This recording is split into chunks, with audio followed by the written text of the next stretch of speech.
Right, reassembly time. So we'll get the bearing in first, I think. These, I don't think it matters which way round they go. We'll have the numbers on the outside. These are never very tight in here, but you don't want to get it sort of on wonky, but you can just push them in. They are really that simple. What I'll do is I'll probably give it a tap to make sure it's gone home, and then I'll put the dust seal on there, and then we'll put it back on the backing disc. I just took it onto the floor because this is flimsy and would make a noise when I hit it with a hammer. Just tapped it home, and that's now nice and flat. So next is to put this little rubber boot on, like a dust seal, which should just be a case of pushing it on. I might just put a little bit of grease around there actually.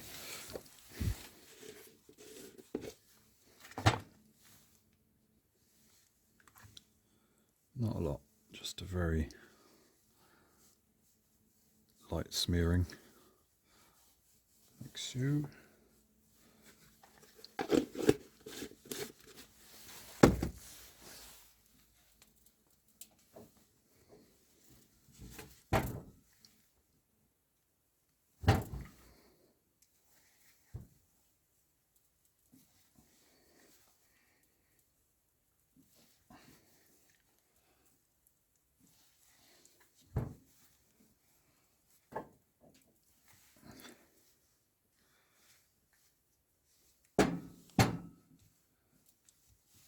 Might just press that in with a little bit of something, because you can just about do it by hand, but it's not quite going, not quite fully seated, so I'll just press that in. So I'm working on the left side first. These are labelled left and right, the backing plates. These don't matter, but I've labelled the axles as well, left and right. So that we've just got to press into there like so, and then we'll press it onto the shaft. I'll get this set up in here and bring you back.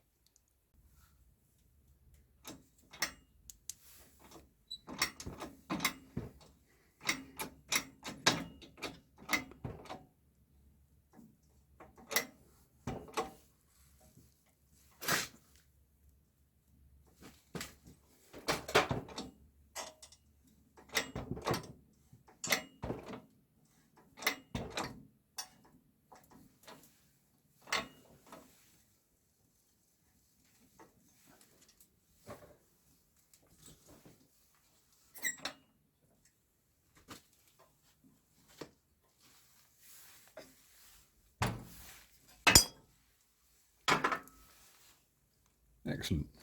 Right, on with the next step. Just drew the studs on because they need to go on now before I put it all on the shaft, otherwise I'll never get to them. So they're on, and now just lubricate it up a little bit around the shaft. Make your own jokes. And this now goes on like so.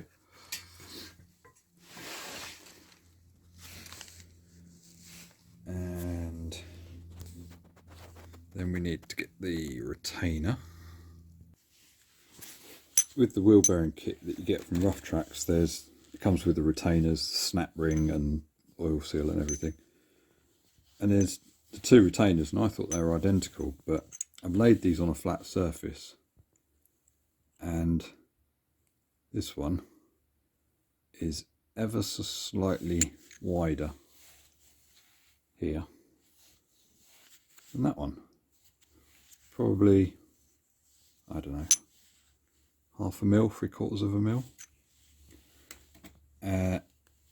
So I'm going to put the smaller one on here, bevel up, and then when I do the ABS and the snap ring, I'm going to put the larger one on, because I know that some people have issues with these where they seat on the oil seal with it not riding fully sort of in the middle. It rides too close to the bevel. So by being a little bit thicker, I think that might work. So I'm going to get this all set up in the press and we'll start pressing that on.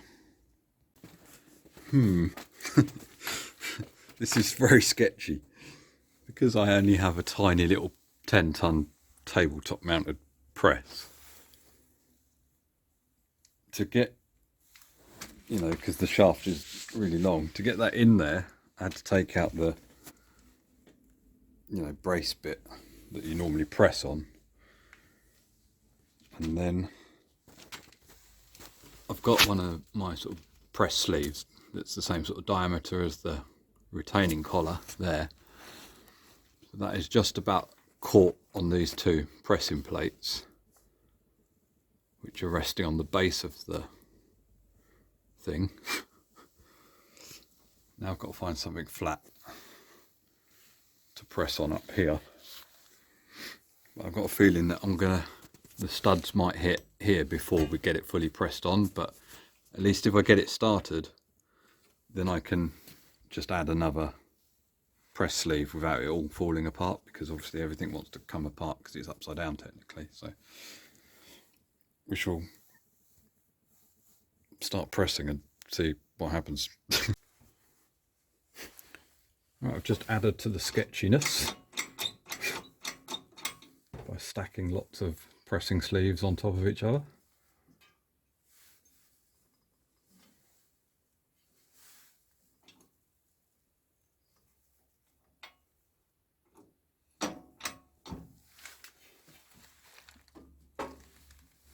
See what happens, shall we?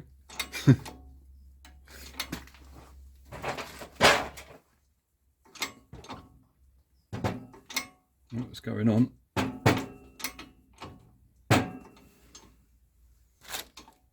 I've just got to check that you can't see, but the two plates that it's precariously balanced on, I want to make sure they don't ping off and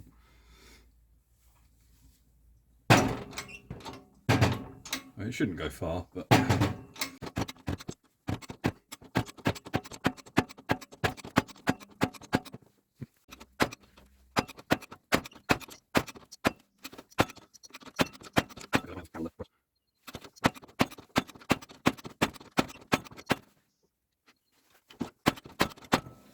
when it gets to where it should be, it should make a different noise, or basically just you'll feel resistance.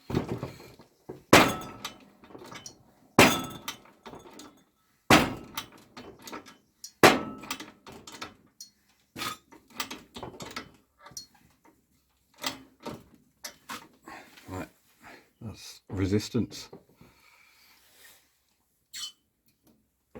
We'll know if we're there because when we flip it over, we should hopefully be able to see the snap ring channel, and it should just about be visible. There we go, wrestled it out, and there is the snap ring channel. It's just exactly where it needs to be, I'd say.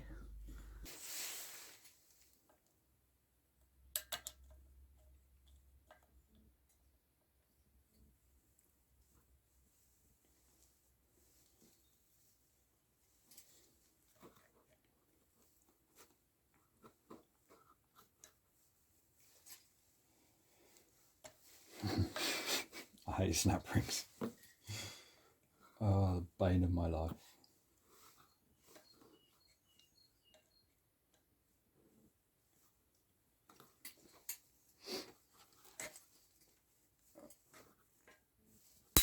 There we go.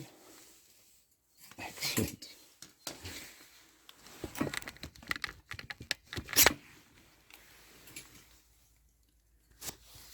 And I'll just take well, I can see it's in, but I'll take 5 minutes just to have a proper look Make sure that's fully seated all the way around.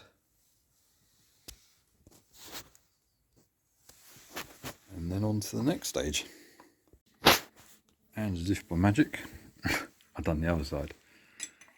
So now, ABS ring goes on, and then the second retainer.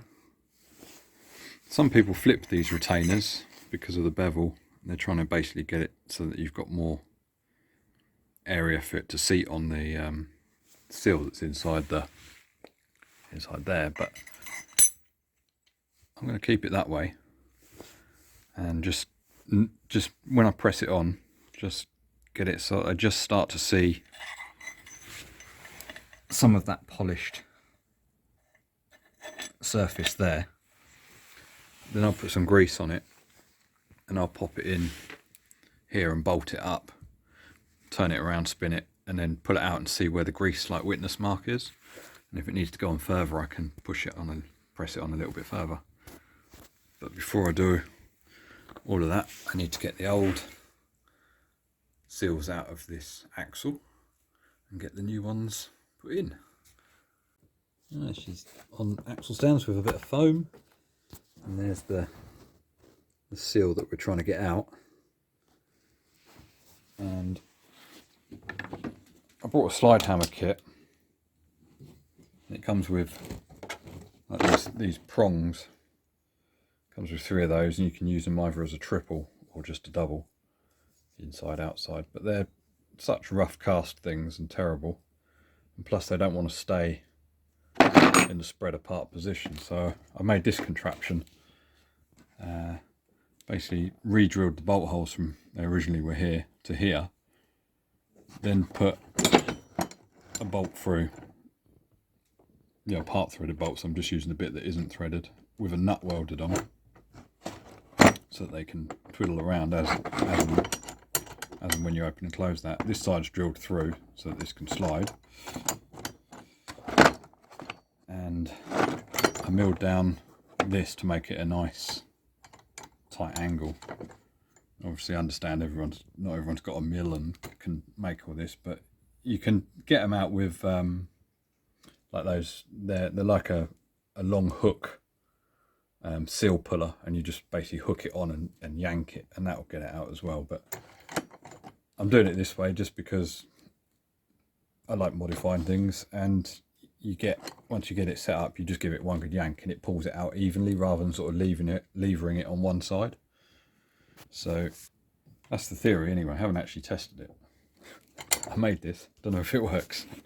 So let's put you guys in a stand and then see if it works.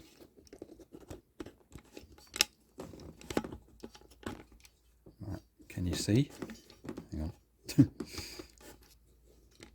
There we go. How's that?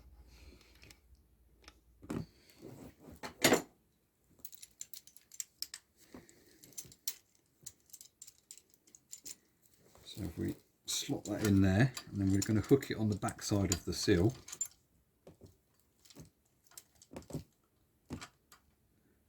I'll just sort of hold it, spread, squeezing these, spread those. I'll do my bolt up to keep it spread.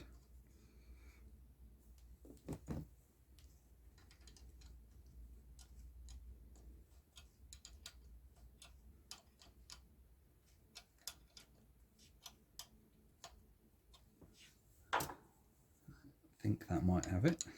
Feels pretty good.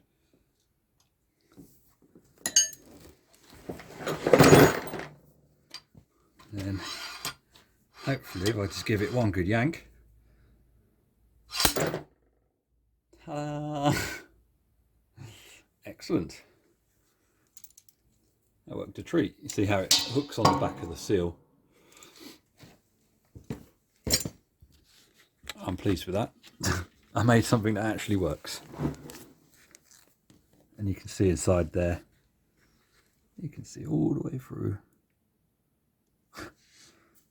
This is the section that the seal goes onto, and there's a dead stop, so when you hammer in the new one, it sits up against that stop, so you'll tap it in with a like a seal driver, and it will go donk donk donk, and then the note will change as it hits, as it bottoms out, and that way you know you've got it perfectly all the way in. It's very important to get these seals in completely true and level, so that you don't get them, you know, twisted up, because they will leak, and then you've got to take your entire axle apart. But you won't know it leaks until you've put all the entire car back together. So right, I'm going to get the new seal and get that tapped in. Right, these are the new seals. These are genuine Toyota ones, and they go in that way. And you can start them off by hand, but first of all just grease it up very lightly around the edge and a little bit on the seal. That will just help things later on.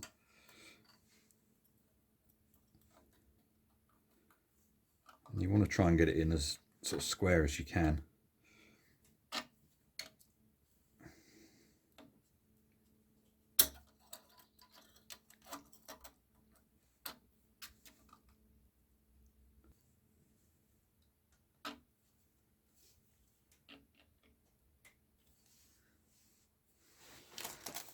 And then you need a seal driver or something similar, and most of the kits, they tend to be up to sort of 65mm.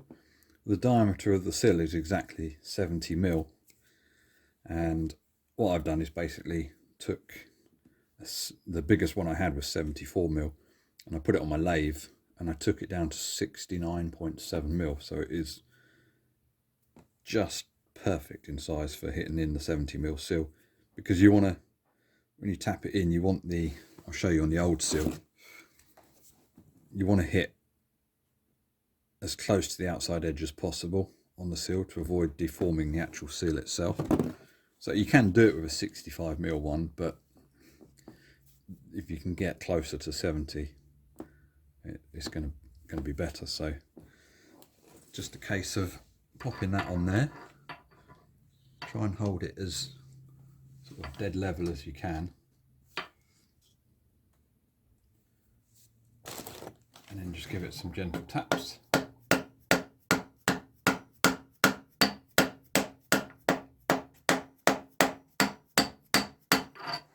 And have a little look.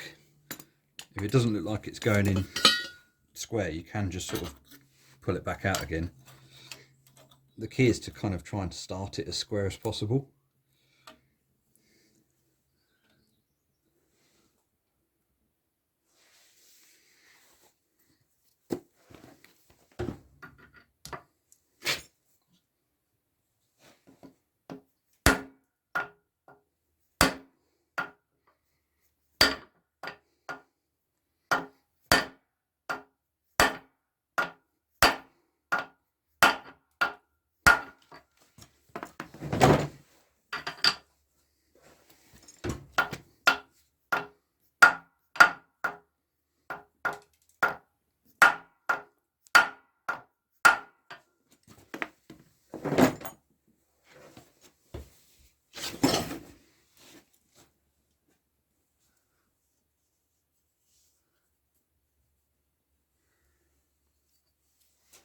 There we go.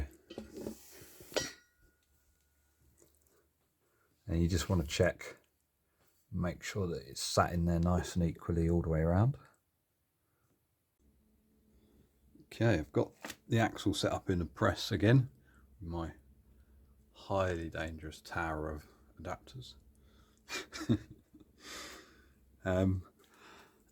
We're now pushing on the ABS ring and the last retainer, and they're going onto this shiny surface here. And before I took it all apart with the old stuff, and I paid attention that there was like 4 or 5mm of shiny surface showing through above this part here. So I kind of roughly want to go that much, but I'm just going to press it on until I can just about start to see the shiny surface. Then I'm going to offer it up in the axle and bolt it up. But I'm going to put grease around the oil seal so that I can see where the oil seal is sitting on this retainer, because you really want it to sit slap bang in the middle. So it's better to faff around and do that and press it on a little bit more than go full, you know, press it on too much straight away, and then you're stuck because you've got to pull it all off. So we're going to start pressing this.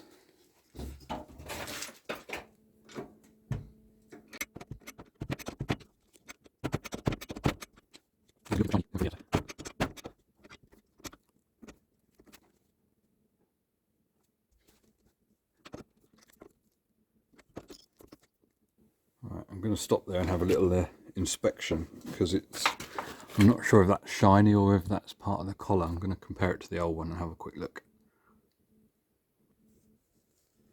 Just had a little measure of the height of the shiny bit on the other one. I think we can go just a tiny bit more and that should poke through.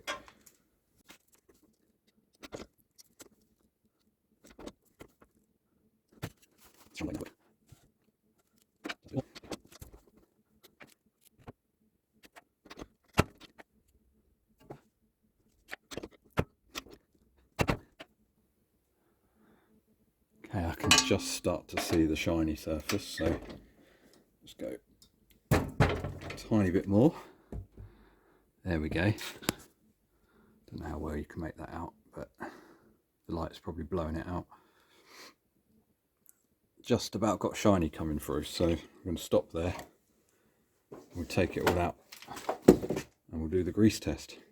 Put grease on my retaining collar there, and we're going to slot it in and see where the seal leaves a line. It will sort of leave a line on the grease, and we want it to sort of sit halfway on that retaining collar. And if it's not on far enough, we can press this on a little bit more. That's why we only wanted to press it on a little bit, because we can always press it on a bit more, and then we can try and get the seal to sit perfectly on there, which is what we want, so it won't leak. So when you slot it in, just don't rest the shaft on the seal, just sort of float it in.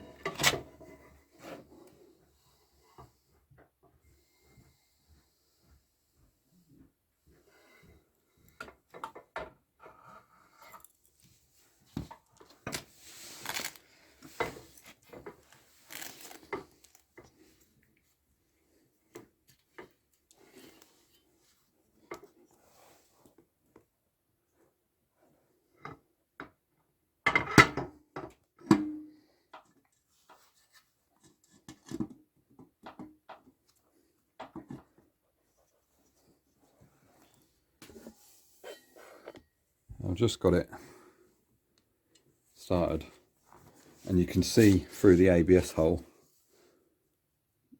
that's our, you know, retaining collar. And you can, if I just get a little bit of light on there, this might just blow it out, but you can just about kind of, if you look there right at the far edge, you can just about see the start of the seal, so you can kind of get an idea as you sort of push it on where it's going. And then we can also look at the gap between these two surfaces in relation to the gap that we've got to travel, and we can kind of work it out, plus looking at the witness mark on the oil, sorry, in the grease that we've done, and kind of get an idea of where it's going to sit. So I'm going to do that and I'll bring you back. Okay, bolted it up and just moved it back and forwards, and you can see how it's pushed all the grease sort of literally halfway on that retainer. So that is absolutely perfect. That is just where I want it. So normally you don't get these first time. You have to press on the collar a bit more or something like that, but that is exactly where I want it. That is halfway in the middle. Absolutely perfect. So I'll just wipe off the excess grease. I'll leave a little bit on there because it just helps the bearing until the oil started flowing around the axle, and get this bolted up. I've already changed this O-ring here as well, and I've got nice new nuts to go on it as well, so we'll get that bolted up.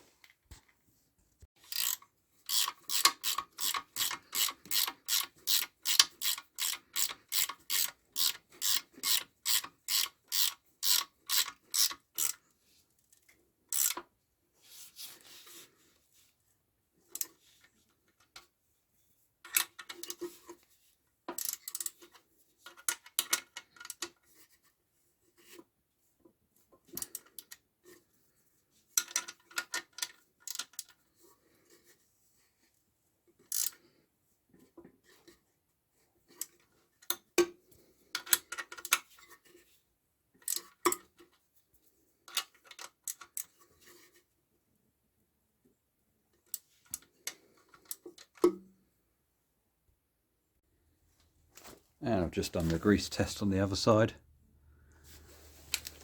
and you can see the witness line pretty much slap bang in the middle of that collar. So I'm happy with that. So I'll clean the grease off, bolt this side up, and then the axle is back together.